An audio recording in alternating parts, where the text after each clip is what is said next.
Happy 4th, 2024, everyone. Today will be an intro about me and my background as far as training and fitness. Who is Big Norm, and why should we listen to anything he has to say? Let's check this out.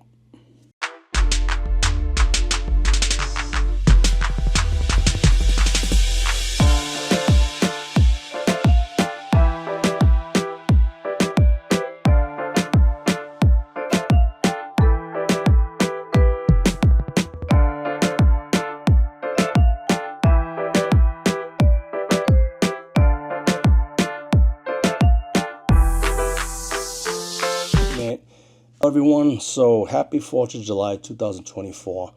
The reason why I'm putting this video together is because I'm starting a new platform which is going to discuss a lot of things that have to do with training and fitness. Exercising, the right equipment, food and all that good stuff. But the big thing is Big Norm. Who's Big Norm? My name is Norm Silva. I was raised in Rhode Island, Providence. I got the name Big Norm from people I worked out with, colleagues and friends. It was an honor. Jokingly, they were, because I was a big kid, big young man. My off-season weight, I floated around 220, between 220 and 230.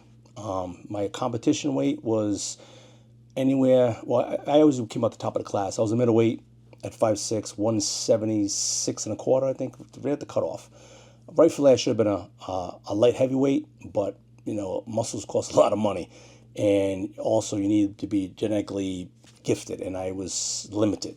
I wasn't a pro level. I was not a professional, not a pro, only an amateur. I'm not going to do this platform and talk on this show like I'm a professional or pro. All I'm going to talk about is from my personal experience and just enlighten everybody on the pros and the cons from my opinion. Obviously, it's a trial and error, but I want to help you and give you the tools that you can need, especially for beginners, kids that are coming out there watching all these YouTube videos. I don't want to knock anybody, but if there's any misinformation, I'm going to be truthful. I'm going to give it to you from my personal experience. So the reason for this video is just to kind of give you a background about what I've done and why I'm doing this show and who are you? Why should I listen to you? Where I was from is Providence, Rhode Island. If you're not from that area, it's next to Boston, like the New England area. I was raised in Hartford Projects, where my father's family was from. And my father was a boxer, an amateur boxer. He didn't have any fights. He mostly fought he fought in the prison, locally, stuff like that. But he never had any bouts or matches or anything like that. He wasn't on that level. But he did like to work out and train all the time. He trained with a few local amateur boxers, maybe pros too. I know a gentleman named Doug Millette from Providence. He was friends with. I know he was at the house a couple of times. I remember him.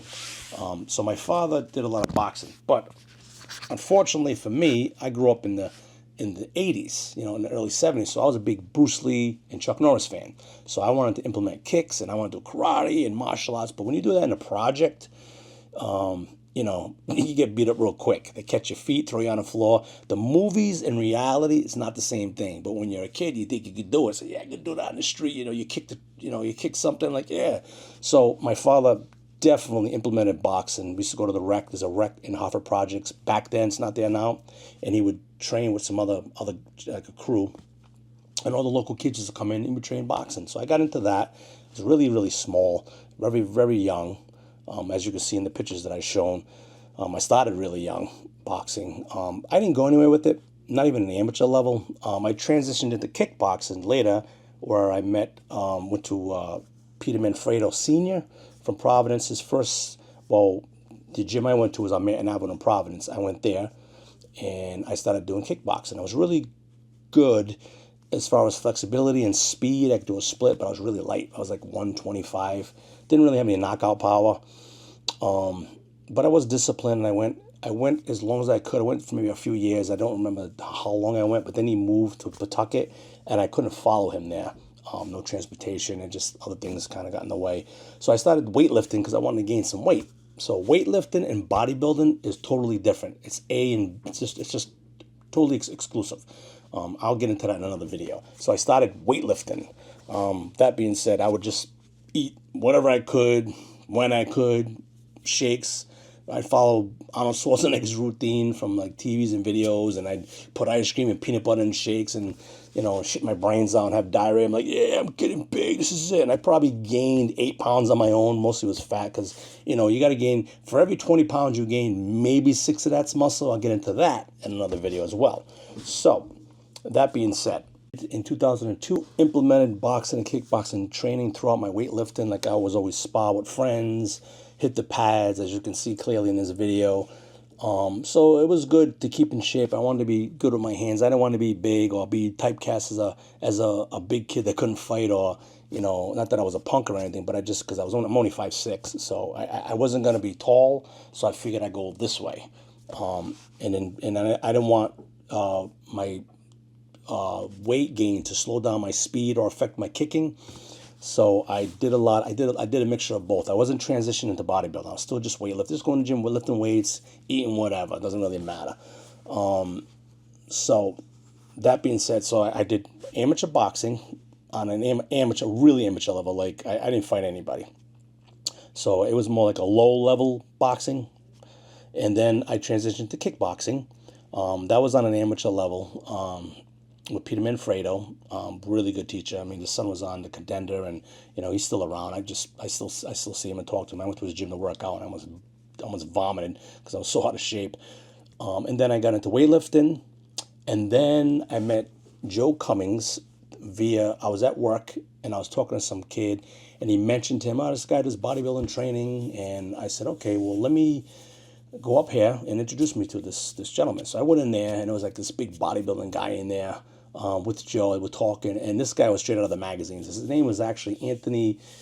I can't remember his last name, but he was supposedly, trying to be pro, and he was real big. He was probably the biggest person I've ever seen outside of the magazines, and I was like, wow. So then he left, and then he did the body fat on me and went through the whole spiel of the diet, and then had me take my shirt off, and he said, oh, you have potential, you could do bodybuilding. Because I guess bodybuilding takes anybody can get in shape, anybody can be in shape, but it takes a certain physique or a look to actually have a stage present. And he mentioned that I had that look. I had a good balance, I just needed a lot of size. I went to him at maybe 38, tiny. Now Joe has climbed me within the years. Maybe I've been with him for 35 years now, maybe, but I've been as high with him as almost 240. And like I said, I float around 215 to 230 in the off season when I'm training heavy in the bulk season. I'm old school. I train really heavy. Decent reps. I stay between the 8 and 10, which I'll get into that later, and why, and the numbers matter. But I eventually competed in 2002, which is my first show, as you can see in this crappy blurry video. And then I tried to compete in 2010 as I'm actually preparing in this shot. I'm actually doing the mandatory poses. I was practicing them, because you got to smile, and I had to really practice. I looked really good. I dropped out a month out, never heard the end of it. And then I eventually made my comeback the following year, 2011. And I did well that year. I stayed focused. I was disciplined. I trained hard, and I dieted really hard. I dieted harder than training hard, because at the end you start getting tired. But I went ahead and I won 2 classes. I won the open middleweights that year. I didn't win the overall because probably just wasn't big enough. You got to be a light heavyweight to really compete in the color to even win the overall, because sometimes the heavyweights come in too big or too blocky, not cut enough. So usually, dominantly, the light heavies usually take it most of the time. If you go on the site and look at all the winners, it's usually a light heavyweight, usually because they have the best. They're not so tall, and they're really big. They're cut, and they just look the best symmetry wise. So that's my background. So once again, Big Norm, nickname from the gym, boxing with my dad, and then on my own. And then I went to Peter Manfredo's, and I started doing kickboxing with him. And then after I left him, I started doing it on my own. And then I started weight training, transitioned, met Joe, slid into bodybuilding, did that for like 10 years before I even competed, because I just want to be big. So then I competed, I did a few shows. I went to Chicago, tried to do the Nationals. I did a few shows, which I'll get into later on. But I just want to kind of give you an idea that I'm not just some balloon head that's going to come on here and like, hey, do this exercise, do that, jump ropes, get on the ball, balance, do dumbbells, and all this nonsense. I'm trying to explain that I have some experience on a high amateur level because I did well. I didn't go pro because I didn't have the money for that, and I don't have the body for it. You know, it's a different avenue to go to pros. But I do have some pro knowledge because I did follow the pros. I have a lot of favorites: Kevin Leroney, Ronnie Coleman, Lee Priest, Sean Ray, to name a few. But I'm not a pro. I'm just an amateur, and now I'm kind of a retired amateur. I still work out, you know. I may do a master show down the road, but I don't know. This takes a lot of work when you get older. But if you think this was informative and you feel like you might be interested, please subscribe, like, so I can pump these videos up, because I'm going to get into videos about exercising the muscle groups individually. Like I'll do a video about training chest, training triceps. I'll do a video about dieting, foods, a cheat meal, just for regular people. You're going to the gym, you know, I'll show you how to, you know, make sure to set up the machine correctly, what machines to use, free weights versus machines, what's the difference. I'll get into every aspect. Each video will break it down so it'll be easy to understand, because I'm here to help. You know, I just want to give back because I got so much out of it, out of bodybuilding. I just want to share it with everybody, and I want to share the truth. That's the truth. I want to share the truth in my experience. So I have a little experience, and I want to share it with you. So I'll see you guys soon. God bless. Train hard, train safe, diet hard, eat clean. Talk to you next time.